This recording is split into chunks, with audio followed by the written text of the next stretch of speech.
queria primeiramente dar boa tarde e agradecer ao convite da SUEM de vir aqui falar um pouco sobre o meu trabalho. Eu sou Aquiles Alencar Braille, sou curador digital da Biblioteca Britânica em Londres. Estou no projeto de pesquisa em residência que a gente chama na Biblioteca Nacional do Brasil, onde eu quero implementar alguns dos conceitos, algumas das metodologias de trabalho que a gente tem desenvolvido na British Library como um todo. E eu pensei em centrar a palestra, a discussão dessa tarde, no conceito de laboratório digital, já que o tema é tão pertinente para os colegas do CPDOC, né? Falar do laboratório enquanto esse espaço que não é um laboratório e não é um espaço físico, mas sim é um tipo de serviço que está crescendo cada vez mais nas instituições de memórias culturais, instituições de memória cultural que lidam com objetos digitais, tá? Então eu vou falar mais especificamente da questão da superabundância informativa, né, que é o processo que a gente passa hoje. Quando eu falo de superabundância informativa, não é nem só dos conteúdos que estão sendo disponibilizados, mas como eles estão sendo descritos, né? A gente cria o objeto, a gente cria os metadados, esses metadados se replicam, se duplicam, se clonizam, e como esse tipo de dado ele vai crescendo, é como uma bola de neve. E como é que a gente tem tratado esse tipo de comportamento informacional do século XXI, de modo que ele possa ser arquivado, tá? Ele possa ser compreendido e que nós possamos também tirar o maior proveito desse tipo de conteúdo que permeia a nossa vida no século XXI. Então, eu sempre uso, para os colegas que já viram minhas palestras, eu sempre gosto de tratar da questão mesmo da conscientização do número, né, de informação que a gente cria, mas também da efemeridade dessa informação, como ela desaparece, né? Ela desaparece porque ela é dependente dos formatos em que elas estão gravadas. Aqui a gente tem um gráfico que é bem explicativo, né, que passa dos primeiros cartões perfurados de 1880, nos computadores que eram bem grandes, de leitura, e a gente vê que, digamos assim, um século mais ou menos, os formatos já modificaram tanto que muitas coisas que a gente gravava em dispositivos há 5, 10 anos atrás, esses objetos, essas informações já não podem ser mais lidas, mas não podem ser mais recuperadas. Isso nos causa um grande medo, né? Isso nos causa um grande temor, principalmente para nós, profissionais da informação, que tratamos justamente do processo arquivístico, classificatório e de preservação desses conteúdos por um tempo, o maior tempo possível. Há aquela mitologia de que o conteúdo digital está aberto, está ali para sempre e que isso é uma questão falsa. Nós que trabalhamos com esse tipo de conteúdo sabemos da efemeridade desse conteúdo, tá?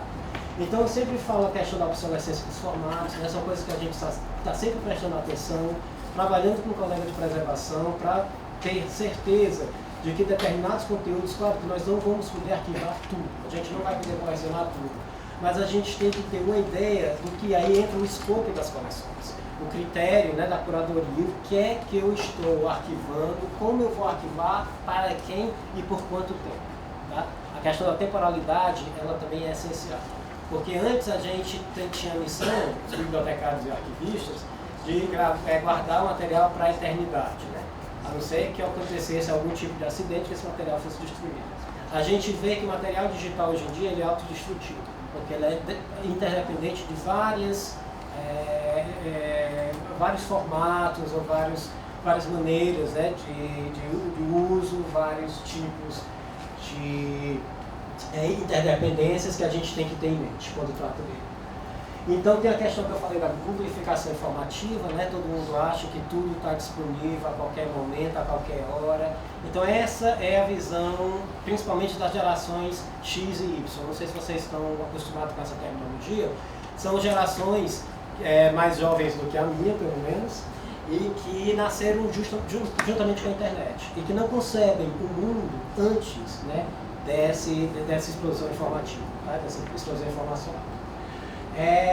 O que estudos mostram é que 75% das informações que são criadas digitalmente, em formato digital, elas desaparecem em um ano, principalmente se a gente trabalhar com o conceito de página web. Elas desaparecem ou são modificadas. Então, como é que você vai falar sobre a originalidade do objeto, né? A integralidade desse objeto? O objeto, se ele muda tanto, o que é que eu tenho que captar dentro desse processo de mudança para que eu tenha pelo menos uma ideia do objeto, como ele foi criado? Tá? Tem a questão também dos direitos autorais, há uma grande, né, se a gente não sabe como é que a gente pode usar um objeto, até mesmo nas bibliotecas. Se vocês forem ver catálogo de biblioteca, há um dispositivo, tipo assim, ou há um disclaimer que a gente chama de copyright, que fala esse objeto está sob copyright, ou esse objeto está em domínio público, mas a gente não sabe como é que a gente pode usar esse objeto, né? Às vezes, a questão do uso, ela fica a cargo do usuário, decidir como ele ou ela vai usar esse objeto. Isso é importante que a gente também comece a pensar como é que esse objeto pode ser usado. No mundo digital a gente diz que não existe cópia, todo objeto é original em si. A gente pode copiar uma música, pode copiar um filme, a gente não está tendo uma cópia como a gente tinha uma Xerox. A gente está recriando o objeto no seu formato original. É um conceito louco, né? Um conceito meio estranho ainda para nossas cabeças. Mas essa recriação envolve em novas práticas de direitos e regras de uso, tá? Que a gente tem que pensar mais. E o que mais me preocupa na questão do digital é esse conceito de idade das trevas digital. Porque esse objeto que a gente cria hoje, a gente não vai garantir a sua existência, talvez, para o próximo ano, daqui a 5 anos. Então a gente está perdendo muita informação. Se a gente pensa na questão das redes sociais, quantas informações são criadas, são disseminadas, são consumidas e qual a rapidez que essa informação desaparece? Né? A gente às vezes não se atém porque a gente vive muito na imediatez, né? A gente está muito ligado a essa questão do hoje e acredita que o que está ali disponível hoje vai ser acessado amanhã. Um caso que todo mundo deve ter passado por isso é que você vai citar um artigo que você acessou online há 2 anos atrás, quando você vai acessar esse artigo novamente, o artigo desapareceu. Como é que a gente pode tratar esse problema? Como é que a gente pode criar identificadores persistentes que possam resolver esse problema? Não importa se o objeto mudou de lugar, né? Mudou de endereço, de URL, mas que esse objeto esteja em algum canto, que esse identificador possa me mostrar e possa coletar o objeto onde quer que ele esteja. Tá? Então são algumas preocupações que a gente tem, eu ponho até como ponto de interrogação, porque a gente não tem resposta ainda para elas. A gente está trabalhando, tudo muito novo. Tem a questão da informação também, a gente está criando cada vez mais informação.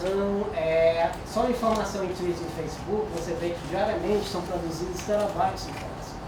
Né? E são informações preciosas, porque pela primeira vez na história da humanidade, a gente tem registros pessoais disponíveis a todo momento para nós analisarmos, principalmente os pesquisadores. Né?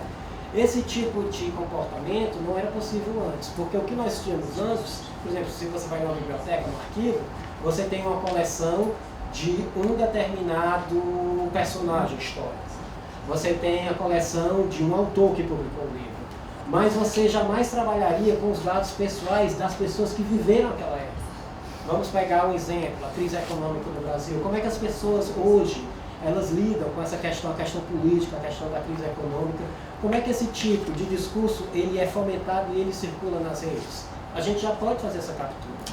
E essa captura vai ser muito interessante para os pesquisadores do futuro para entender o processo com o qual nós nos comunicamos e formamos grupos. Né?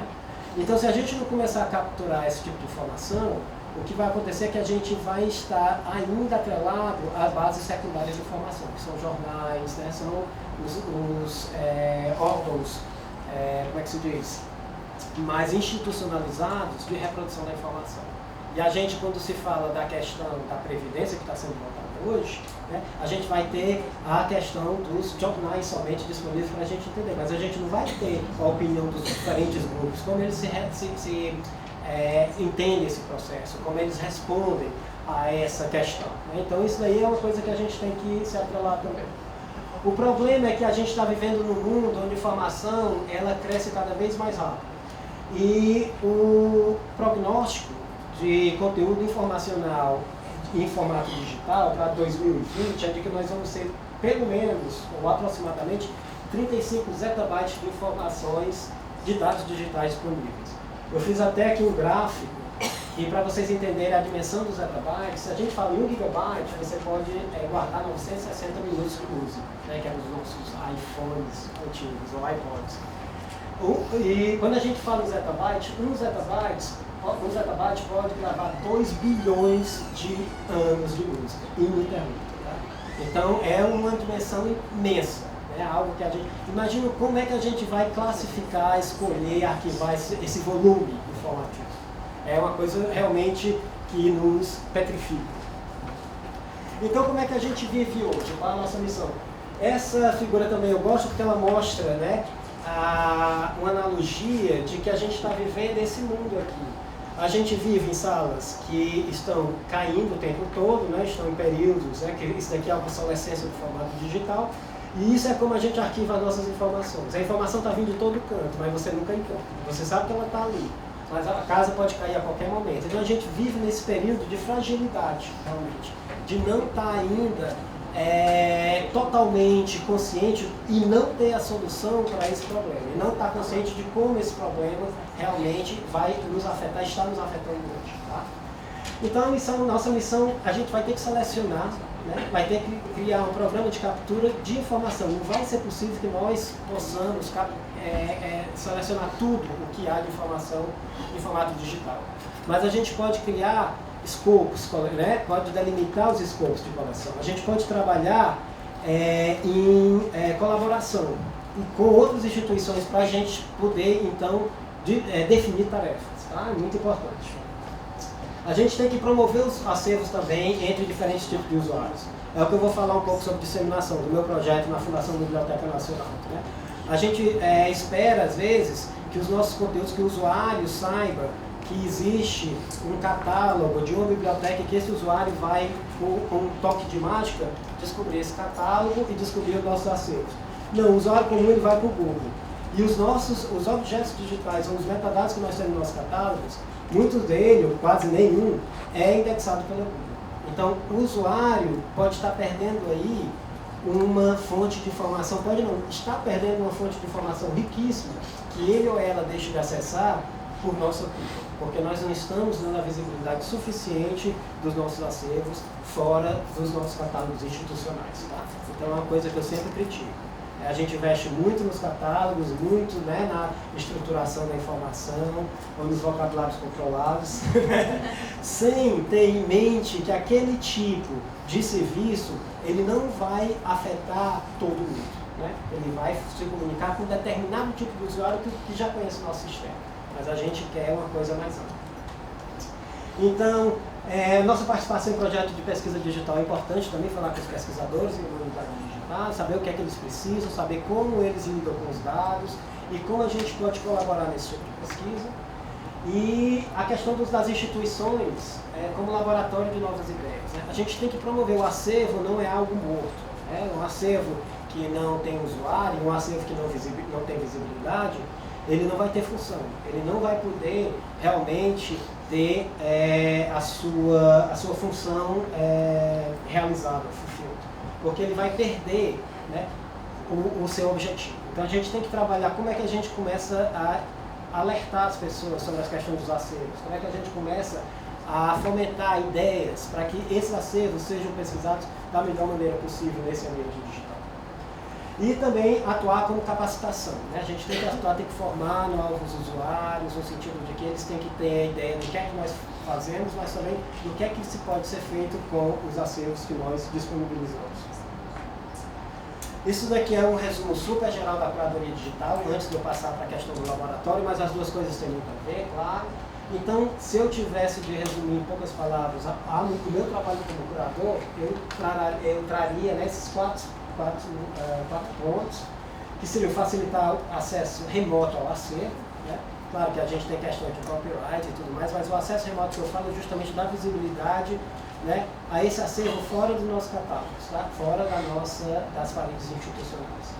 Os programas de capacitação, né, do usuário, também aprender com o usuário. Não é só que a gente vá lá e diga, olha, isso tem que ser feito dessa forma, daquela. Mas o usuário é a nossa finalidade principal. A gente cura um acervo, faz a curadoria do acervo, não é porque nós gostamos daquele acervo, é porque a gente sabe que a gente vai ajudar, vai dar suporte à pesquisa e vai oferecer, vai agregar valor à vida dos usuários, né, para que eles possam então ter um discernimento maior do que pode ou não fazer com aquele acervo. Possibilitar a criação de novos recursos, eu vou falar um pouco disso também, tá? Não é só a gente utilizar o que tem e deixar ali fechado, não, mas é interagir. Como é que o usuário interage com o objeto? Como é que essa interação pode enriquecer os nossos metadados? Como é que essa interação pode nos ajudar a tornar o nosso serviço mais eficiente, sem que nós façamos muito esforço para atingir, né, esse nível de perfeição. E, por fim, a fomentação de novos modelos de trabalho. Tá?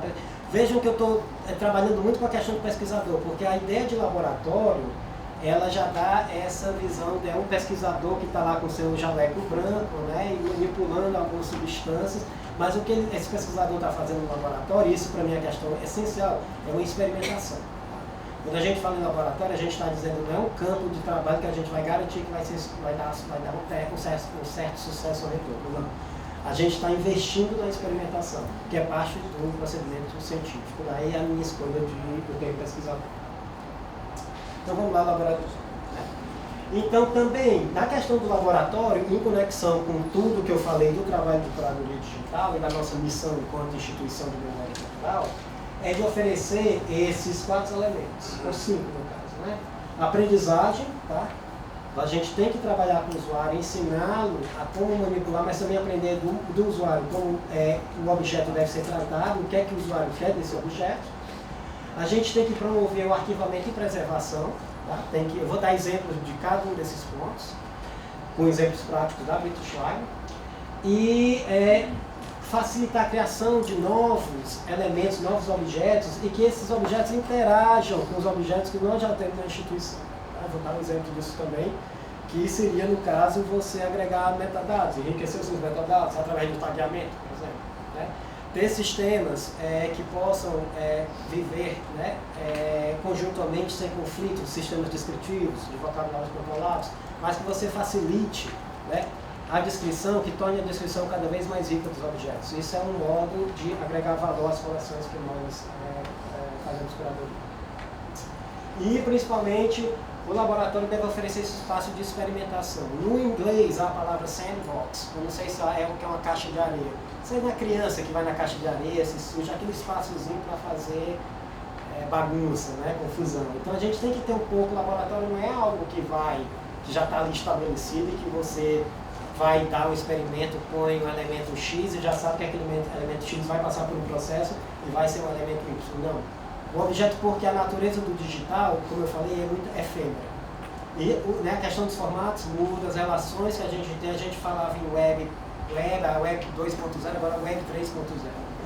Como é que a gente trabalha com esses novos conceitos, com esses novos... Isso daí não é só a questão do formato, é a questão da interação do objeto com o usuário. Então, como é que a gente lida com esse novo contexto? Tem que estar sempre atento às mudanças. A aprendizagem. São alguns colegas lá na British Library, a gente estava falando também agora há pouco, a questão é importante que nós tenhamos uma missão de conscientização dos usuários da importância do digital. É interessante porque quando você fala em conteúdo digital, e se você fizer uma pesquisa, né, com usuários e perguntar, você faz pesquisa digital? O usuário talvez vai dizer, faço porque eu leio e-books. Faço porque eu vou no catálogo iconográfico da BN digital e posso ali encontrar as imagens que eu queira, eu copio e ponho na minha tese e está ótimo. Não é isso. O digital não são as imagens, o digital não é um substituto para o físico. A gente está falando aí que é termo de substituição. A gente está falando digital, ele oferece possibilidades muito mais ricas de análise do que a gente tinha antes. Vocês conhecem as técnicas de mineração de texto? Ou já ouviram falar delas? Por exemplo, eu posso pegar toda a obra de Machado de Assis e fazer um algoritmo para extrair determinadas estruturas semânticas da obra de Machado e ver a evolução dessa estrutura dentro da sua obra. Eu posso comparar todas as obras escritas no século XIX e ver quem influenciou quem através desses dados que eu capturei desses romances. Então são coisas que um pesquisador levaria mais de uma vida para chegar a uma conclusão, e um computador pode oferir esses dados em questões de minutos. O que nós fazemos, e aí entra a questão humana, a gente vai interpretar o dado. O computador não faz isso. Mas ele vai facilitar a sua vida para trazer aqueles dados que só para conseguir coletá-los você levaria vidas, né, para fazer. Então a gente tem que pensar nisso. A gente está falando em termos de, o termo expressa bem a ideia Big Data, né, dados massivos. Como é que você vai extrair informação necessária daqueles dados massivos de uma maneira que essa informação lhe seja útil e compreensível. Porque não é só fazer uma busca de palavra, não. Vou colar a palavra-chave, né? Machado, Assis, Capitu. Aí eu tenho uma lista de palavras. Não é isso. Como é que a gente vai trabalhar com as estruturas para saber que o computador vai coletar o que eu realmente queira daquele corpus, né? Daquele conjunto de obras, e que esse dado possa me ser oferecido da maneira mais fidedigna, não é perfeito, porque né, nada é perfeito, mas que ele possa ser representativo para que eu possa realizar a minha análise. E muitas descobertas têm sido feitas hoje em dia nesse sentido através dessas técnicas. Então aqui eu pus, a gente na British Library tem um programa de capacitação que são para os próprios bibliotecários que trabalham na instituição. O que a gente quer nesse programa de capacitação é só alertar ao bibliotecário sobre essas técnicas, ou esses modelos de pesquisa que os pesquisadores em humanidades digitais fazem, tá? Porque o que a gente quer é que quando o usuário chegue aos nossos colegas, eles possam conversar pelo menos no mesmo nível de linguagem. Tá? Ou às vezes, até o contrário, quando o usuário venha fazer uma pergunta, eu queria fazer isso, mas isso não pode ser feito. Que os nossos colegas possam falar, possam indicar, não, isso pode ser feito. A gente tem processos de extração de texto, a gente tem processo de mineração, de geolocalização, georreferência. Então são esses tipos de metodologias que a gente quer que os nossos colegas comecem, são como missionários, né? Então eles vão fazendo vão alertando, vão atualizando, vão conscientizando os usuários sobre esses procedimentos. Aqui uma lista de cursos que vocês, quer dizer, os cursos mudam sempre, mas eles têm sido muito bem recebidos pelos colegas. A gente tem o dia todo do curso, a gente geralmente usa profissionais ou pesquisadores da área, a gente os convida para dar o curso, e os colegas têm uma noção mais experiencial, né, do que esse tipo de serviço ou esse tipo de metodologia oferece em termos práticos para o pesquisador.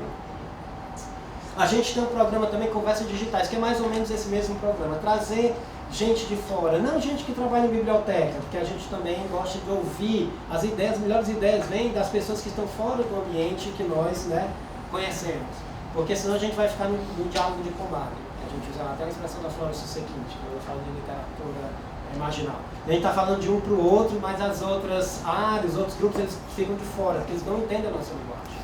Então a gente traz profissionais de várias áreas para que eles possam falar um pouco da experiência deles e de como essa experiência pode ser adaptada aos serviços que nós oferecemos na biblioteca. Tá? Arquivamento e preservação. É outro ponto que a gente estava discutindo, a Suene e eu, quando eu fui ver lá a área do CPDOC, que inclusive é maravilhosa, se você não conhece, tem de ir, porque eu fiquei impressionado não só com o prédio, mas com o acervo também, com o tratamento dos documentos, tá? Eu fiquei realmente contente de ver o nível, né, de qualidade dos serviços prestados pelo CPDOC. Então aqui a gente está pensando agora em arquivos híbridos, tá? Não, quando eu falo arquivo digital, não é imprimir o e-mail que o seu primo mandou para a sua tia, não é isso. A gente está agora arquivando os dispositivos eletrônicos onde os objetos são criados. E a gente pode extrair desses dispositivos toda a informação ali armazenada. Né? A gente vê que a estruturação de documentos digitais é completamente da estruturação de uma coleção de arquivo físico. Tá? Então é esse tipo de captura que a gente não pode perder. A gente faz a migração dos dados, mas a gente fica com os dispositivos também para extrair. Como é que a gente extrai? A gente usa software que é usado pela polícia, né? Software forense. Não sei se vocês já ouviram falar. Se a gente pensa nos crimes, né, virtuais, por exemplo, uma pessoa cometeu um crime virtual, entrou, hackeou a conta de alguém, pegou os dados e decidiu deletar tudo do computador para não deixar rastro. O software, ele vai recuperar toda a informação que foi processada naquela máquina, mesmo as que foram deletadas. Tá? Isso foi desenvolvido pela polícia, e aí vem a sacação da nossa profissão. A gente tem que adaptar o que existe para os nossos próprios fins. Então a gente está fazendo isso com arquivos literários. Imagina, antes, José de Alencar, Machado de Assis escreviam os seus romances primeiro no papel, mais tarde, né, quando datilografavam. Eles guardavam esses rascunhos, eles modificavam no próprio papel. Hoje em dia você faz uma gênese de uma novela a partir do estudo desse material, né? O material que foi guardado no passado. Mas o usuário ou o pesquisador de daqui a 15, 50 anos, que venha analisar a gênese de uma novela contemporânea, como é que ele vai ter acesso a esses dados? Saber como foi criada a novela? Se hoje os nossos processadores de texto, a gente deleta, a gente modifica e não deixa rastro. A gente não guarda as versões. É muito difícil.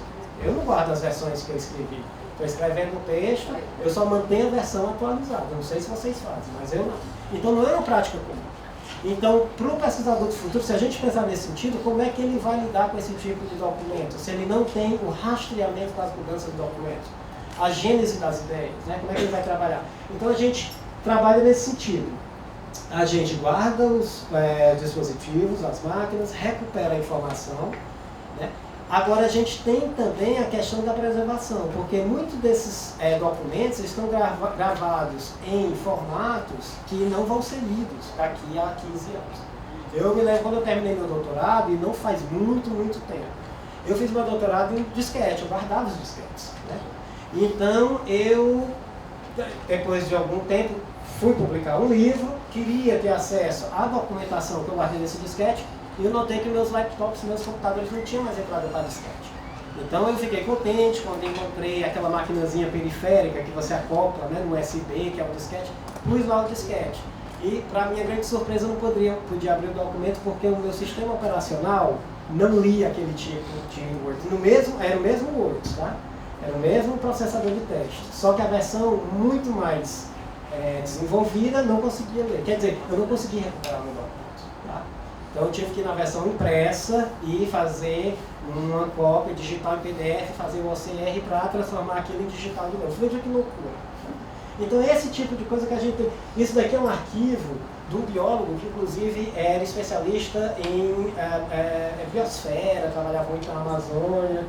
E aqui você vê o tanto de informação gravada nos diferentes, né, tipos, formatos de gravação de informação. Cartão perfurado, fita magnética, então a gente vai ter que ter não somente os dispositivos dos escritores, a gente vai ter as máquinas para, né, ler esse tipo de informação, ou formato, e vamos ter os sistemas operacionais que possam traduzi-lo para a linguagem humana. Quer dizer, é um processo muito lento e árduo. Tá? Desculpa. Aqui vocês veem, é uma análise simples, eu acho que até o computador do Harold Pinter, que era um teatrólogo, prêmio Nobel de teatro, de literatura, né? E ele, aqui a gente tem um registro da quantidade de e-mails recebidos e enviados durante a vida útil do computador do Harold Pinter. Quer dizer, é uma informação trivial, mas de repente pode ser interessante. A gente pode ver que ele trabalhava, que eram os e-mails enviados nesse período do dia, né? E que e-mails também, claro, que deve ser um pouco proporcional, eram recebidos no mesmo período. Mas ele recebia também muito e-mail durante o meio da noite, talvez e-mails internacionais. Ele tinha correspondência internacional muito grande. Então você tem um pouco, para o biógrafo, essa informação pode ser relevante. Tá? Isso é um tipo, um exemplo bem claro e simples do que o mundo digital pode oferecer em termos de metadados. Isso para mim é um metadado. Informação sobre informação. Informação sobre o comportamento do usuário. Arquivo de página web, super importante. Eu acho que desde 2010, quando eu assumi o cargo de curador digital na British Library, eu já vinha para o Brasil e alertava. Eu acho que eu estou ficando até chato de falar sobre isso, de arquivo de página web, mas é super importante. Tá? Página web, ela desaparece com uma rapidez incrível. E muitas das produções, cada vez mais, das publicações que nós temos hoje, principalmente publicações governamentais, elas só são publicadas em formato eletrônico através das páginas web. Tá? Se essa informação muda, se essa informação desaparece, a gente perdeu muita coisa. Não é como aquele panfletinho que antes existia, você guardava as versões, né, como os manuscritos que eu falei, e tinha acesso às mudanças. Eu ponho um exemplo bem radical aqui, que foi tomado inclusive 2 dias atrás no Independent, que é um jornal britânico. Não é fake news não, é verdade. Então aqui está falando que o Donald Trump ele vai terminar com o serviço do EPA, que é Environmental Protection Agency, que é a Agência de Proteção Ambiental dos Estados Unidos, né? Porque ele quer apagar os rastros de pesquisas que foram realizadas sobre o meio ambiente para justamente fomentar as ideias dele e fazer com que essas ideias, né, não sejam refutadas através de outros sites. Quem é que está gravando isso daqui? Quer dizer, ele pode acabar com informação que foi produzida durante anos, informações preciosas. Ele fechando esse tipo de serviço, onde é que a gente vai acessar essa informação? A gente sabe que existe um local chamado Internet Archives nos Estados Unidos, que trabalha muito precariamente porque não é um órgão financiado pelo governo, tá? É um órgão que é quase auto-independente, quase como um ONG. Mas a gente não tem a certeza de que todas essas páginas estão sendo gravadas. Quais as mudanças que houveram dentro da mesma página? À medida que das instituições, por exemplo, a Fundação Getúlio Vargas arquiva o seu website? Né? Eu acho que não. Quer dizer, a gente poderia começar das nossas próprias instituições.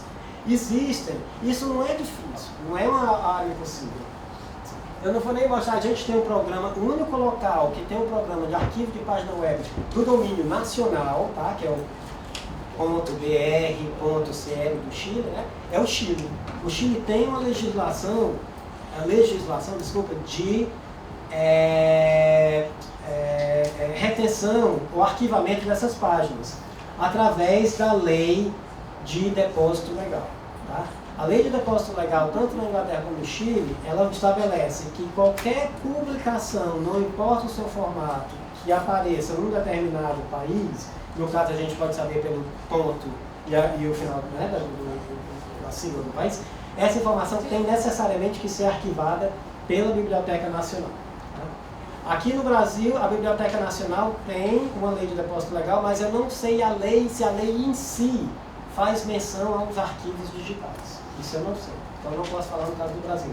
Mas a gente pode trabalhar com as nossas próprias instituições. O que é que custa? Antes dessa lei entrar em vigor na Inglaterra, a Inglaterra começou um programa de arquivo seletivo de página web. Por causa da questão de copyright, a gente não podia ir coletando as páginas web que a gente achasse interessante.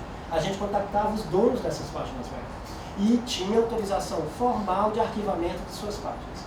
Imagina as páginas web as Olimpíadas, né, a Copa do Mundo, quantas páginas web não trataram do tema? Eu sei que a gente tem colegas aqui que trabalharam, né, com a questão, que é um exemplo que eu uso porque eu sei que existe, mas se não houver um tipo de coleta desse tipo de material, a gente vai perder parte significante da nossa história cultural. Tá?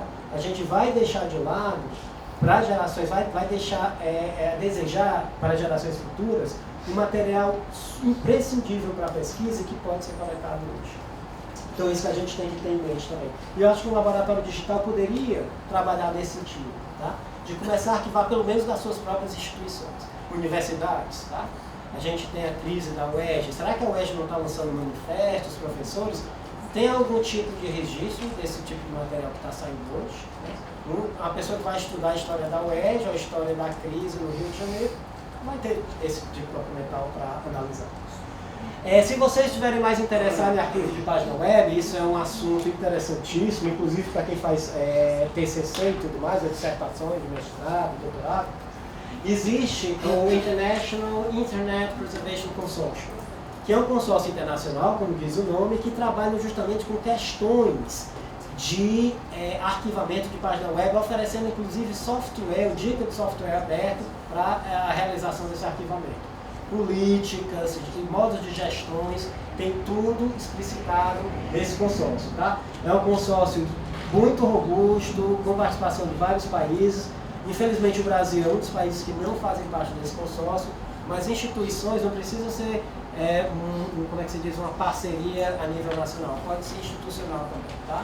Então, se vocês quiserem mais informações, inclusive eu posso dar, só no contato. Então é bem interessante que esse tipo de serviço exista, porque a gente não vai recriar nada do zero, né? A gente vai utilizar boas práticas ou melhores práticas existentes para fazer algo que vai ter uma repercussão muito significante na nossa profissão. Já tem, na verdade, mas vai ter muito mais no futuro. Criação e integração de dados. Então esses exemplos são exemplos mais antigos que eu tenho da British Library, mas são exemplos que eu acho bem interessantes de ser tratados.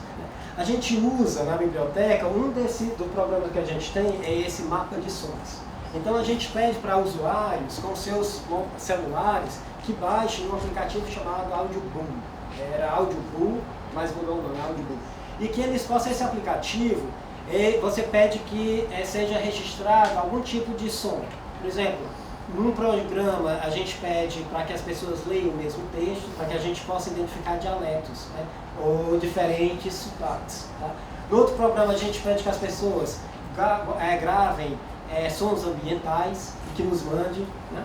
Então isso é interessante porque a gente está criando um acervo sem ter muito trabalho para fazê-lo. A gente só tem que ter um servidor que possa armazenar esses dados quando eles vêm. A pessoa grava, tá?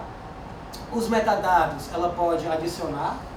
Eu vou gravar o som de uma rua aqui em Londres, na avenida blá blá blá, com a rua blá blá blá. O aplicativo já mostra, né, já dá as referências geográficas, tá, do o som está sendo gravado e nos manda. Então a gente já tem os metadados, podem ser pobres, né, que a gente também não vai pedir ao usuário que faça uma descrição pormenorizada do que é que ele está mandando.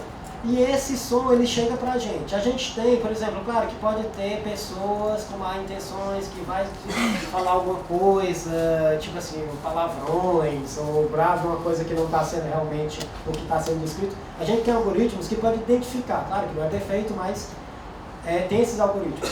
Gente que grava coisa, mas que as coisas que elas gravaram, por exemplo, uma conversa não pode ser ouvida porque elas estão no ambiente externo, pode ter muito vento. Então tem um certo controle de qualidade que é automatizado. Mas esse conteúdo ele vai para a gente. Eu vou mostrar aqui na prática como é que esse tipo de conteúdo é disponibilizado. Aqui você tem, né, os diferentes projetos, música, tá? Sotaques, gravação, né, de sons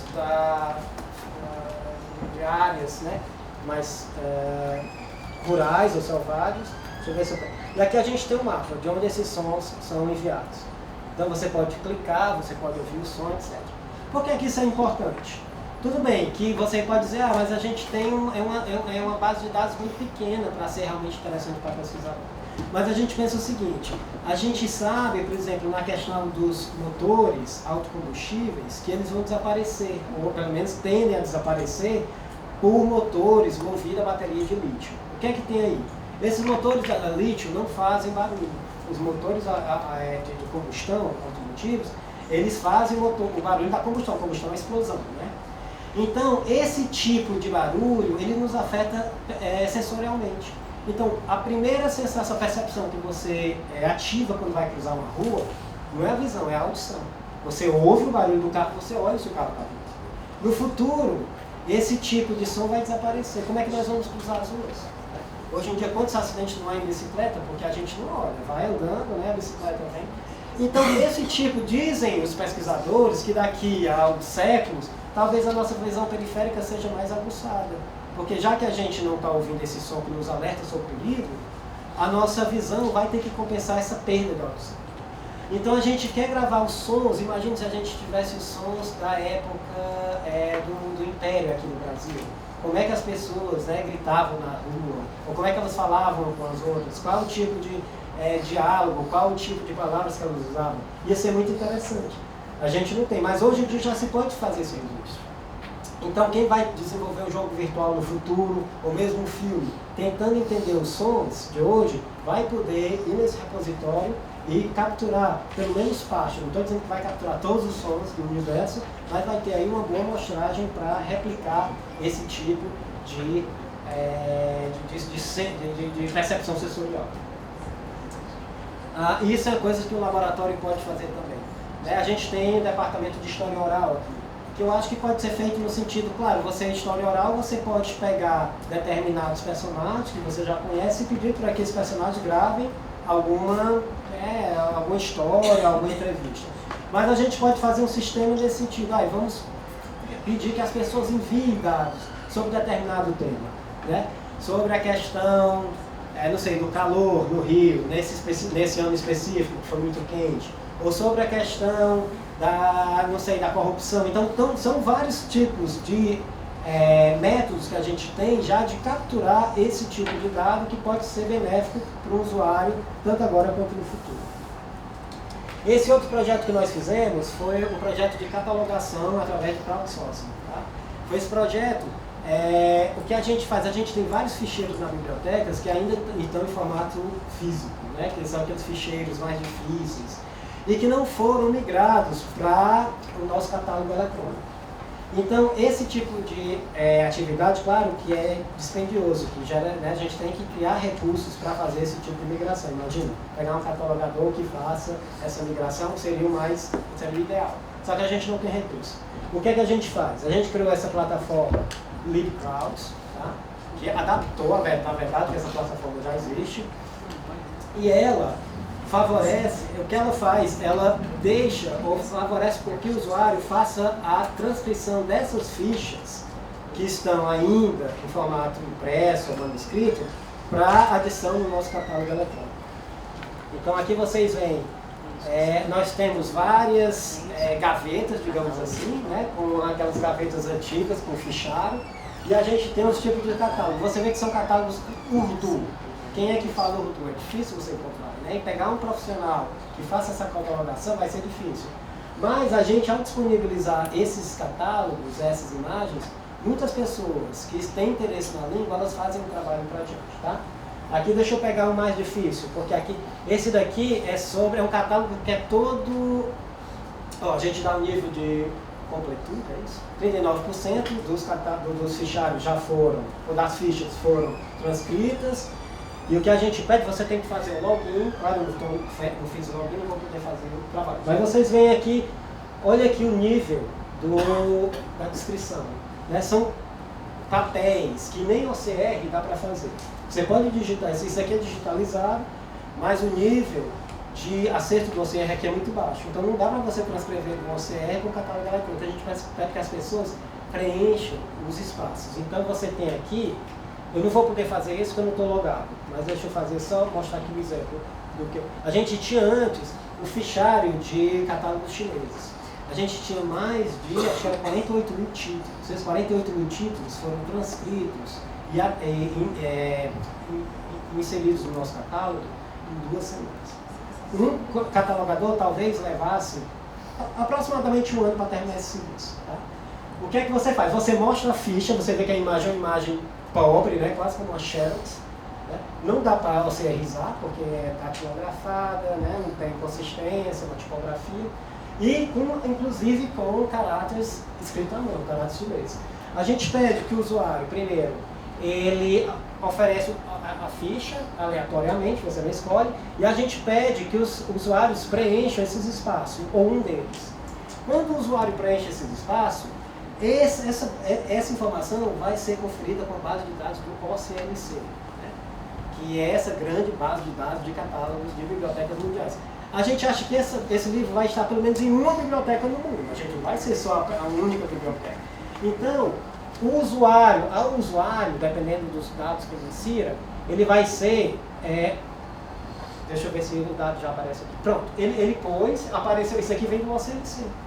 Ele vai conferir se esses dados são realmente os dados que aparecem no catálogo. Ele não vai precisar transcrever. Se ele clicar OK, a gente já puxa os dados diretamente do OCLC.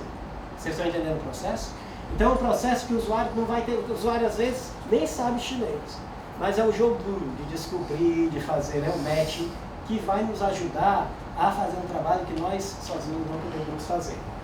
Então você faz, ele escolheu, né, o item que melhor faz o matching com o catálogo. Quando ele escolhe o catálogo, a gente pede que ele insira esse número o número de shelf mark, que a gente chama em inglês, que eu não em português, um número de prateleira, né, de um objeto físico na estante. E esse número é único na biblioteca. Então a única coisa que o usuário vai pôr é esse número. A gente vai pôr, por favor, põe o número. E aí, nesse sentido, a gente fez a catalogação de 48 mil títulos em 2 semanas. Tá? Então vocês veem que esse tipo de serviço, aí as pessoas falam, mas isso é injusto, porque nós catalogadores ficamos sem emprego e tal. Não é? Mas a questão é que a tecnologia está aí justamente porque as coisas mudam. Né? A gente vai ter que mudar também a nossa relação enquanto catalogador, enquanto bibliotecário, com esse tipo de serviço. Né? Outro programa que a gente faz interessante é o BL Maps. Eu vou tentar correr um pouco, até para não expandir muito aqui a fala. Porque a gente tem muitos mapas digitalizados, mapas antigos, né? Ou mesmo mapas modernos, mas que não tem uma localização exata. Vocês sabem que fazer uma referência geográfica do mapa é muito difícil, porque a gente faz através de nomenclaturas. Esse mapa é mapa da Rússia, blá, blá, blá. Mas só que as localidades mudam de nome. Se você não sabe que a Rússia, em 1426, não se chamava Rússia, mas chamava um outro nome, você não sabe esse outro nome, você não vai recuperar o mapa da Rússia, todos os mapas que você queira da região. Então o que é que a gente faz? A gente disponibilizou esses mapas, tá, digitalizados, e pediu para que os usuários, numa plataforma, inclusive desenvolvida por uma empresa suíça, cujo nome eu não me lembro, e os mapas são georreferencializados. O que é que a gente faz? A gente pega a plataforma Google Maps, tá? Esses aqui são os mapas que já foram georreferencializados, e pede que o usuário marque no mapa Google Maps os pontos, 4 pontos onde aquele mapa, aquela imagem de mapa que ele vem, se encaixa, tá bom? Então aqui a gente vê, não sei se vocês estão seguindo, tem mapas que são fáceis de identificar, Londres, Rio de Janeiro, mas tem mapas que são no meio da África, então tem coisas assim dificílimas e o pessoal faz de uma maneira magnífica, mapas que a gente não tinha ideia do que fosse. Por exemplo, vamos aqui na Tanzânia para ver se tem alguma coisa interessante. Então você vê aqui é o mapa, né? Você vê que esse já foi referencializado. Tá? Você vê, aqui tem um mapa que foi já referencializado na área que ele pertence atualmente. Por exemplo, aqui, só essa figura, se você pusesse um mapa desse para um usuário, é muito difícil o usuário assim, né, pensar onde é esse mapa. Então esse tipo de coisa que a gente faz. Esse dado, qual é o benefício para a gente? A gente pega as coordenadas geográficas para adicionar no catálogo. Então a gente agora está desenvolvendo um método de busca de mapas que vai ser um Google Maps. Você, eu quero ver todos os mapas dessa região. Clica na região, aparecem todos os mapas. É relativo àquela região. Não importa se o nome da localidade mudou ou não. Então isso que é interessante. A gente nunca pensa, né, nessa questão de como é que a gente coleta informação sobre mapas, mas um modo de entrada para a informação é através do próprio mapa, né, do espaço físico, e não da textualidade do mapa. Eu tenho inclusive aqui, eu acho que um exemplo que eu pus foi um mapa antigo do Rio, que está também nesse plano. Não que ele aparecer mais. Mas vocês podem explorar, se chama GeoReference da British Light, se vocês tiverem interesse. Ops. Então, a experimentação, que é o último ponto da nossa fala de hoje. Então, a gente na British Lab tem uma área chamada BL Labs, né, que justamente é o laboratório digital da British Lab, que na verdade é financiado pela Andrew Mellon Foundation. Não é a British Library que financia as nossas atividades, mas a gente tem uma ONG que nos dá, né, os recursos para que nós possamos implementar nossas atividades. Que é um mapa é um laboratório que não é um laboratório físico. Você não vai ver um computador, a gente trabalha com os dados somente e pede que os usuários interajam conosco através de promoções de competições. Por exemplo, a gente tem uma competição anual que pede, ou seleciona 3 projetos, tá, de pesquisa com conteúdos digitais que possam ser implementados na British Lab. Os prêmios variam de 3.000 libras a 1.000 libras e a gente convida os participantes selecionados a trabalharem na biblioteca conosco. Tá? A gente dá o suporte técnico e o usuário. Então, os projetos são os mais interessantes possíveis. Eu não tenho tempo de falar de todos eles, mas vocês podem ver na própria página do BL Labs a descrição dos projetos e a gente descreve aqui quais as bases de dados e quais os objetos que os usuários podem utilizar. Tá? Aqui a gente tem as coleções digitais, a gente divide por base de dados, imagens, e em cada uma dessas opções, a gente inclusive dá as informações sobre acesso e reuso, o que eu falei, né? Então a gente sempre opta pelo quando é domínio público, né? Claro que não tem restrição de uso, mas quando há algum tipo de copyright que pertence à biblioteca, Então a gente libera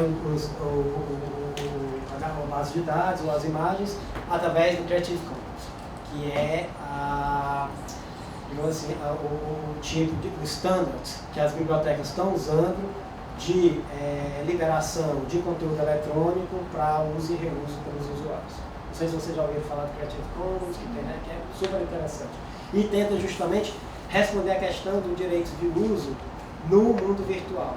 Né? Que a gente tem umas regras e leis bem defasadas que só se aplicam a conteúdo físico, quanto é a questão do copyright.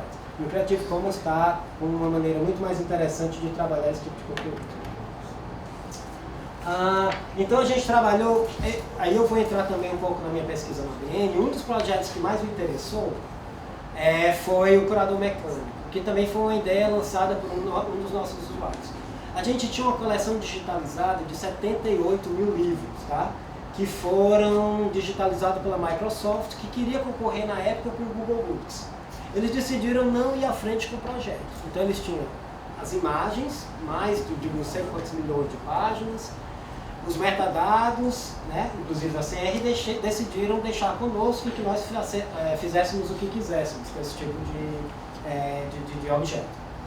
Então alguém pensou, pô, são 78 mil livros, deve ter muita imagem nesse livro.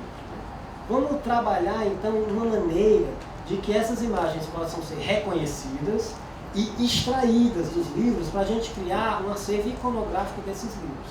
Nós descobrimos mais de 1 milhão de imagens.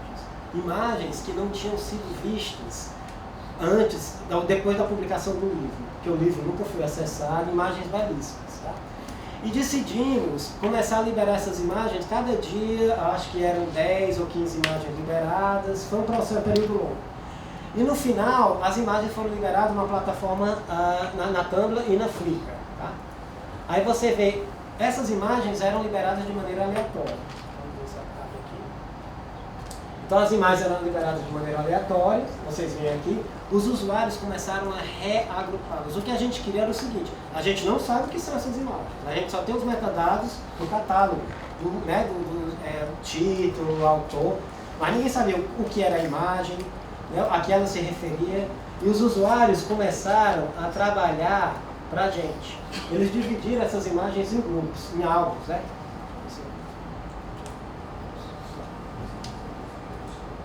Álbuns. Então eles começaram a dividir imagens. Bicicleta, todas as imagens de bicicletas estão aqui. Tá? Você vê essas imagens são lindíssimas, tipografia, né? Letras, propaganda. Eles criaram, a gente criou um acervo que a gente já tinha, não sabia que tinha.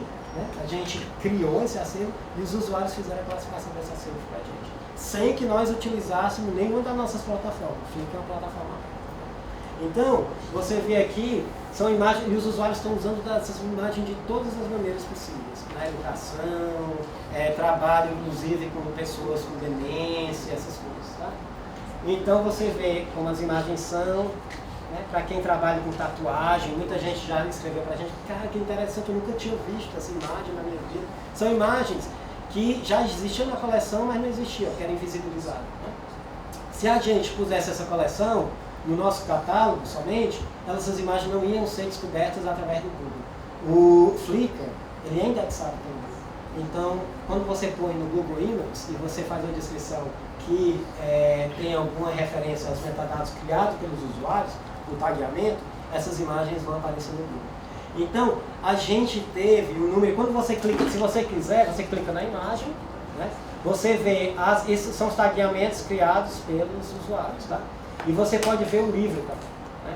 Você pode ver o catálogo, pode ir para o livro. A gente aumentou o número de usuários, assim, exponencialmente, que estavam acessando o livro através dessas imagens. Pessoas que nunca pensaram que iriam, né, para o catálogo da British Library encontrar uma imagem, porque pensavam que a biblioteca só tinha um livro, né, e livro textual.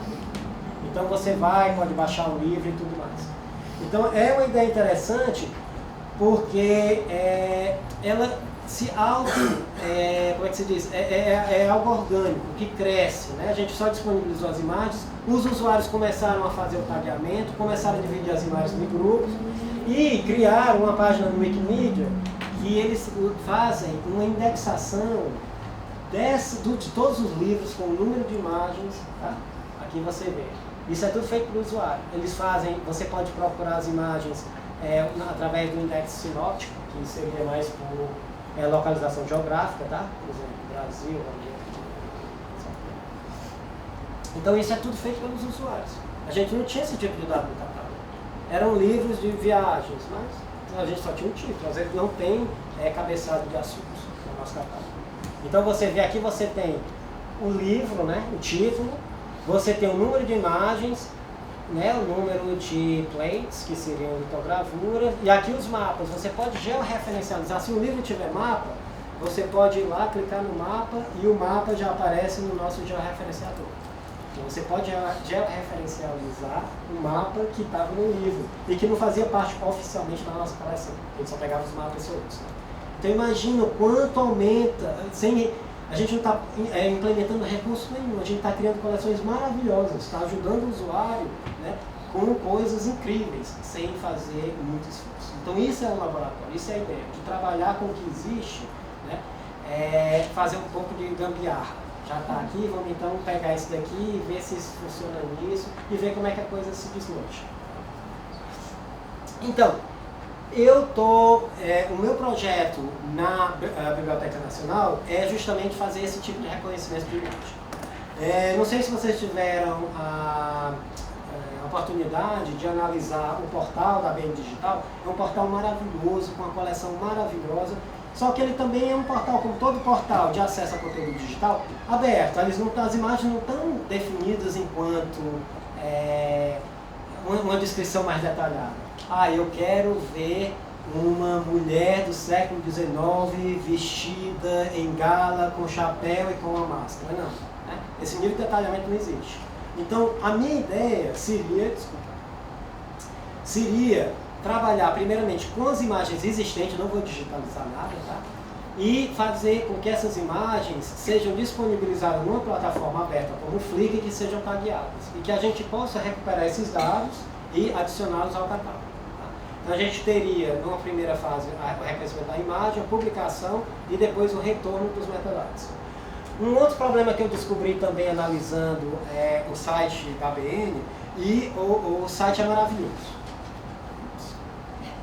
Eu acho que talvez até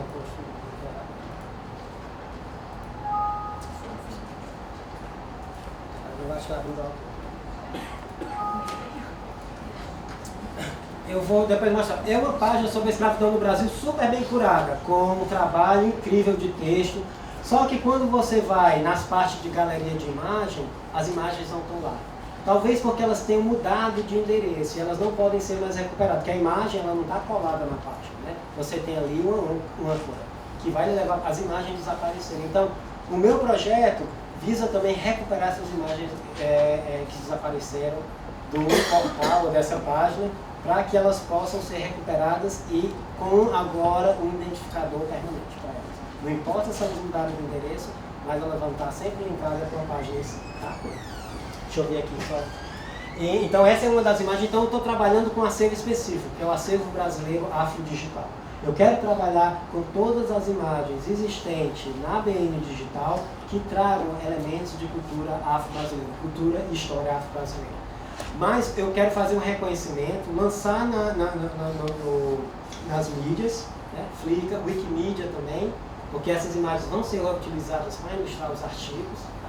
E que isso dê maior visibilidade à biblioteca. Como é que a gente vai saber que isso vai dar maior visibilidade à BN Digital?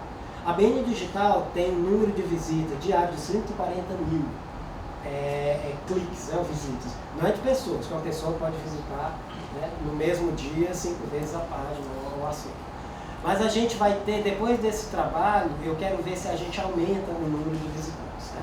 Porque as pessoas, quando elas clicarem na imagem, elas vão ser enviadas, digamos assim, para a imagem original. Elas vão fazer o tagueamento no Flickr, mas se elas quiserem saber mais sobre o contexto em que aquela imagem aparece, elas vão para o Flickr, tá? Ou para a BN Digital.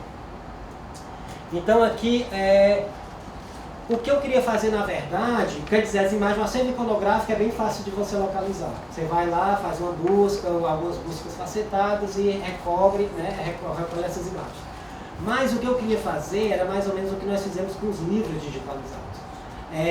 A hemeroteca digital tem uma produção riquíssima de conteúdos, né, de revistas digitalizadas, e que o que eu queria fazer era trabalhar com reconhecimento de imagens dentro dessa revista e fazer um acervo iconográfico da hemeroteca digital da Fundação Biblioteca Nacional do Brasil, né, para um título bem complexo. Mas seria muito interessante, porque muita gente hoje trabalha somente com as imagens. Ela não vai passar, né, a vida toda folheando página por página de uma revista só para extrair as imagens. Eu queria fazer isso de uma maneira automatizada, empregando os mesmos recursos que eu usei na British Web. Infelizmente, é isso que eu falo também como lições aprendidas, para que a gente tenha uma ideia do que o digital também não é tão fácil de ser tratado. A gente pensa, esses exemplos são fáceis de serem adotados em outras instituições, mas nem sempre a vida é assim. Então, quais foram o problema encontrado? Eu conversando com a equipe que digitalizou, que não é da BN, né, que trabalha para a BN, que a equipe digital da BN é uma equipe muito pequena, que tem um trabalho enorme, né, na disponibilização desse, uma equipe que faz um trabalho excelente, e tem os provedores que também fazem um trabalho excelente na captura e disponibilização dessas imagens. Mas conversando com os colegas que fizeram a captura, eu descobri que essas imagens não tinham sido na hemeroteca, não tinham sido OCRizadas. Pelo menos no sentido do OCR estrutural da página. Não sei se vocês sabem o que é isso. Você tem um OCR textual, que é a transcrição, né, das palavras, e tem um OCR estrutural, que estabelece os parágrafos, estabelece quais os elementos que compõem na página, juntamente com o texto. Esse tipo de serviço não foi feito. Se esse tipo de serviço tivesse sido feito, a gente poderia identificar as imagens no clicar de dedos. Porque existe um metadado chamado ALTO, ALTO, que ele não especifica que uma página tenha imagem, mas ele especifica que num determinado espaço, numa página do livro, de uma revista, há algo que não é palavra. E esse algo, possivelmente, vai ser uma imagem. Claro que tem que ter as suas dimensões estabelecidas. Ele reconhece e extrai, tá? Você pode pegar um software que possa fazer a extração e lançar essas imagens com base de dados. Então, se isso fosse possível ser feito com a coleção da hemeroteca digital, então eu estaria super feliz. Infelizmente, a gente tem que trabalhar com outros meios de tentar reconhecer e fazer essas extrações, mas porque a gente não tem o OCR. Lição: toda vez que vocês forem trabalhar no projeto de digitalização, por favor, trabalhem com documentação, trabalhem com especificação que são estándares para todas as instituições e que vocês possam tirar o máximo desse tipo de projeto. Porque, na verdade, a gente pensa que digitalização é só a cópia das imagens, né? São digitalizadas. Não é isso. Os usuários, eles não estão, quer dizer, os usuários nas humanidades digitais, eles não estão interessados nessas imagens. Ou nos textos somente, eles estão interessados nos metadados, né, nos OCR, para fazer um tipo de mineração de texto, para fazer um trabalho de lista de entidade, lista de autoridade, fazer comparação semântica. Então, se você fez um trabalho enorme, excelente de digitalização, mas não produziu os OCRs, você não cumpriu com a sua missão, né? Então, o que é que você tem que fazer? OCRizar tudo de novo, que você já digitalizou. Gasto de recursos, né? Dor de cabeça, porque talvez o software não seja tão compatível, porque às vezes você tem que fazer uma calibração do software, porque tem páginas que são o layout é diferente, a tipografia é diferente, você aumenta o seu trabalho. Então existe uma coisa chamada pacote de submissão de informação, que no inglês se chama SIP, Submission Information Package. Toda instituição tem que aderir a essas normas. Quando você faz a digitalização, você cria no mínimo 3 pastas para submissão para os repositórios, tá? Uma pasta com imagens em JPG para acesso, uma pasta com imagens em TIFF para preservação, porque são imagens pesadas, e uma pasta com todos os conteúdos de metadados ao redor daquelas imagens. Inclusive a questão dos OCRs, né, que eu falei, que trazem paginação, que trazem estrutura de cada página dentro de uma coleção.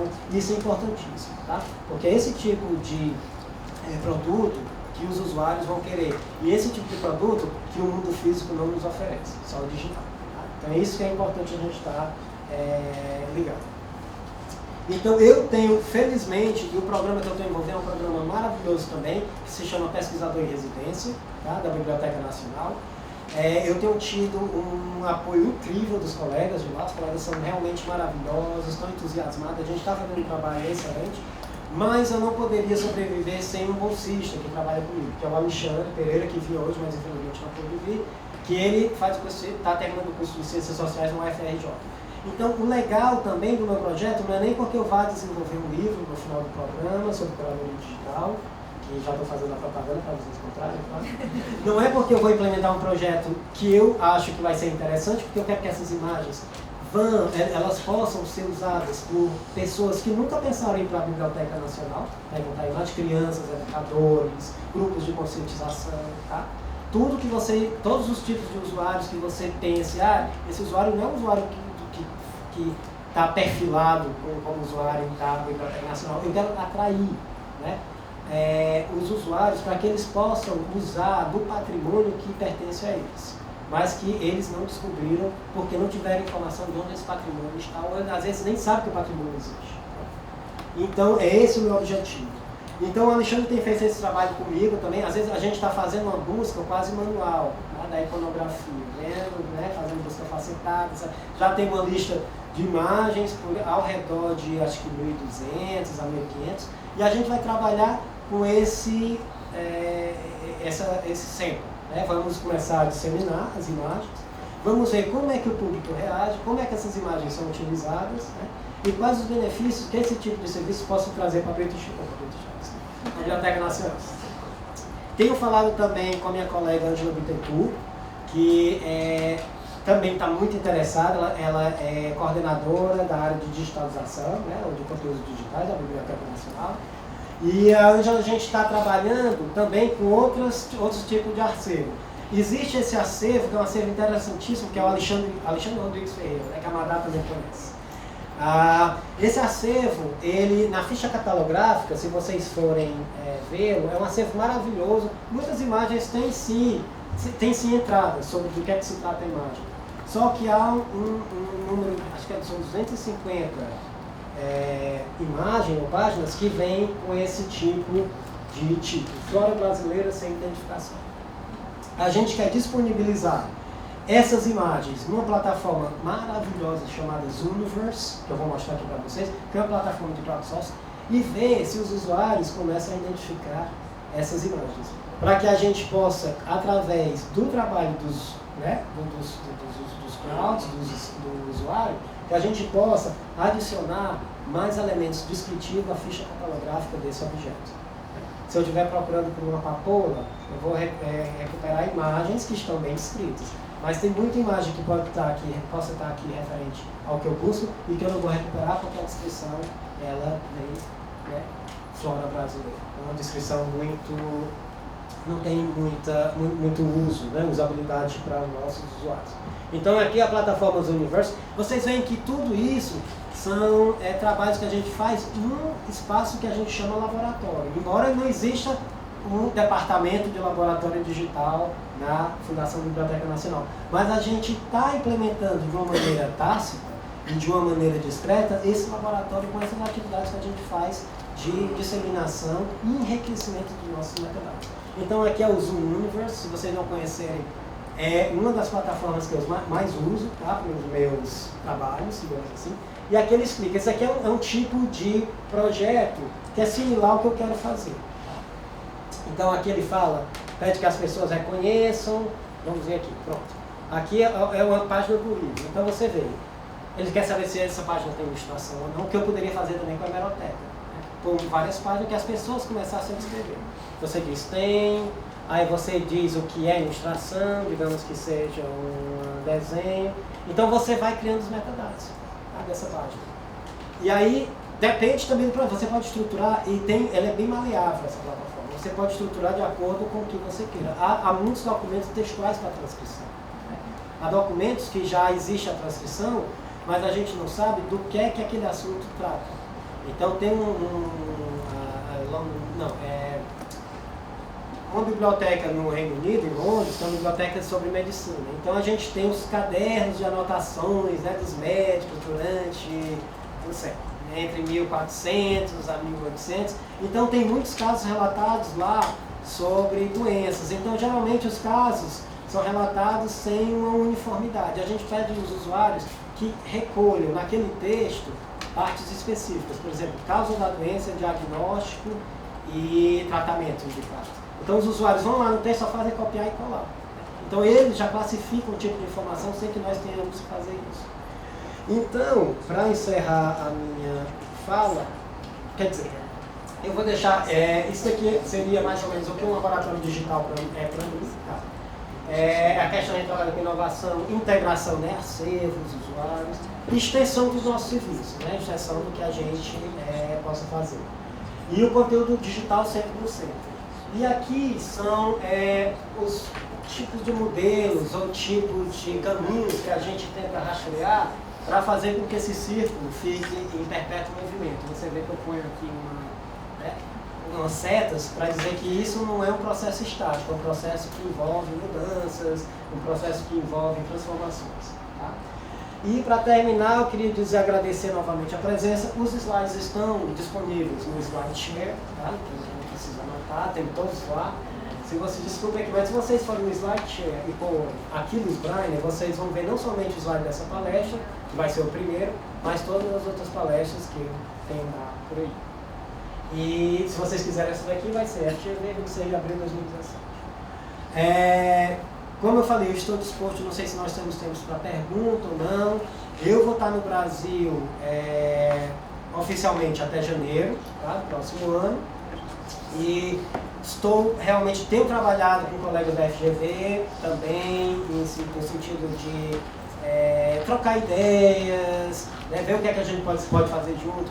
Tenho trabalhado com o professor Jair também, no laboratório de humanidades digitais, que a gente chama, que é o Labogad, que é da Unirio. Tá?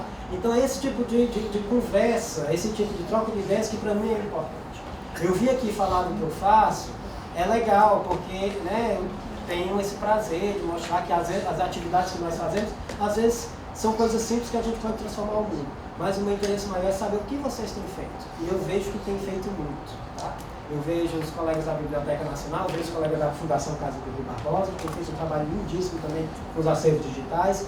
Então, para mim, é um momento de aprendizagem. A gente diz, é pesquisa, mas é mais aprendizagem. Eu tenho aprendido muito com vocês. E eu espero que esse diálogo continue e estou aberto para conversa, para troca de ideias e que a gente possa transformar os nossos objetos em algo juntos, não somente para essa evolução. Obrigado.